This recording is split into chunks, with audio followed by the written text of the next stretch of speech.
મુખ્યમંત્રી ભૂપેન્દ્ર પટેલે વિસનગર ખાતે સાંકળચંદ યુનિવર્સિટીનો કોન્વોકેશન કાર્યક્રમમાં ઉપસ્થિત રહ્યા હતા। આ કાર્યક્રમમાં વિદ્યાર્થીઓને માર્ગદર્શન આપતા મુખ્યમંત્રીએ જણાવ્યું હતું કે વિદ્યાર્થીઓને મળેલી પદવી માત્ર પ્રમાણપત્ર નહીં, સમાજ પ્રત્યેની એક જવાબદારી છે।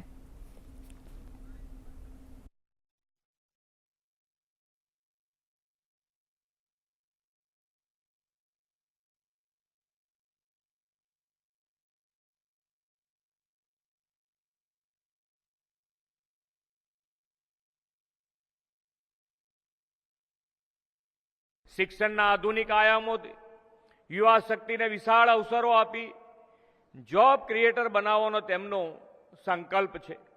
વડાપ્રધાનશ્રીના નેતૃત્વમાં કેન્દ્ર સરકારના તાજેતરમાં જ રજૂ થયેલા બજેટમાં આ સંકલ્પ સ્પષ્ટ દેખાય છે। આ બજેટમાં યુવાનો માટે skilling, startup, research and innovation based education, AI, digital learning જેવા ઇમર્જિંગ સેક્ટર્સને પ્રોત્સાહન આપવામાં આવ્યું છે।